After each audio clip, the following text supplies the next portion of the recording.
বাড়ি থেকে বের হলাম, এর মাঝে খুবই রোদ, দেখি কই যাওয়া যায়। যাওয়ার পথে আমাদের সেই দৃষ্টিনন্দিত মসজিদ, তাই একটু ক্যামেরা আবদ্ধ হলাম। পাইনি তাই হারতে ইচ্ছে করছে না, সেখানে দাঁড়িয়ে গাড়ির জন্য অপেক্ষা করলাম, দেখি পাইনি। অপেক্ষা করলাম না গাড়ির জন্য, বের হয়ে গেলাম। কুশিয়ারা নদীর পারে পারে হেঁটে হেঁটে যাচ্ছি।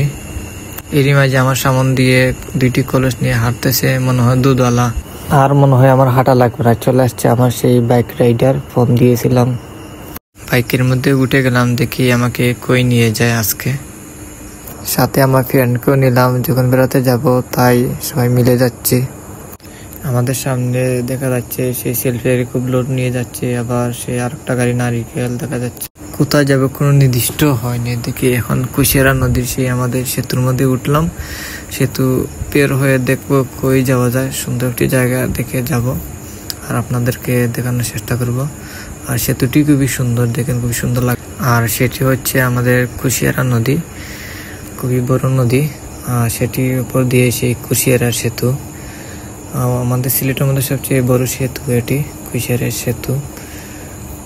খুবই সুন্দর লাগে, সেতু দিক দিয়ে পাড়ি দিলে খুবই সুন্দর লাগে। আর এখানে অসংখ্য মানুষও ভিড় করে সন্ধ্যার সময়। সামনে টুল ভাড়া দেওয়ার জন্য সেখানে গাড়ি ব্রেক করলাম। মোটরসাইকেল মনে হয় 10 টাকা করে নেয়।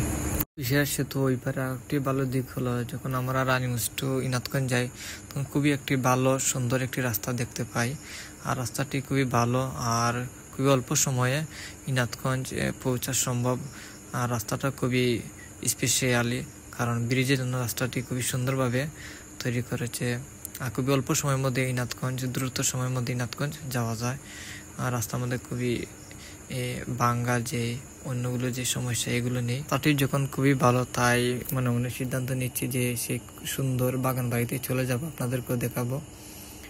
আর সেটা হচ্ছে শাপলা ব্রিকফিল্ড, আমাদের পালিকা ইউনিয়নের খুব সুন্দর একটি বাড়ির মধ্যে কোনো কেউ বসবাস করে না। ইনাতগঞ্জ স্ট্যান্ড বন্ধ চলে আসলাম, আর মোটরসাইকেল থামিয়ে হালকা ভাব নিলাম। আর এটি হচ্ছে ফিরোজপুর সেই রাজবাড়ি, খুবই সুন্দর সেটির মধ্যে আরেকদিন চলে আসছিলাম। আর সামনেই আমাদের বাগান বাড়ি, যেটির উদ্দেশ্য করে আসছিলাম সেটা আপনাদেরকে দেখাবো, আপনার সাথে থাকবেন। বাগান বাড়ির সামনে সে সাইনবোর্ড দিয়ে রাখছে বিনা অনুমতির প্রবেশ নিষেধ, আর মনে হয় ঢুকা যাবে না। কষ্ট করে রিকোয়েস্ট করে ঢুকলাম, কারণ এখন ঢুকতে দেয় না বাগান বাড়ি। আপনারা যারা বাগান বাড়ির উদ্দেশ্যে রওনা দিবেন, আপনারা বাগান বাড়িতে আসবেন না, কারণ বাগান বাড়িতে ঢুকা বর্তমানে যায় না, কারণ কোম্পানির লোকরা সেই বাড়িটা ভাড়া করে নিছে, এই জন্য নিষিদ্ধ করা হয়েছে।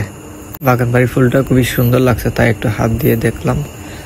আর সুন্দর লাগে, ভিতরে যাওয়া যায় না, তাদের নিষেধ, কারণ সেখানে কোম্পানির লোকরা তাদের পরিবার নিয়ে বসবাস করে। আপনারা অনেক দূর দূরান্ত থেকে আসেন, সেখানে প্রবেশ নিষিদ্ধ, তাই আপনারা কেউ আসবেন না, কারণ সেখানে এসে আপনারা প্রবেশ করতে পারবেন না।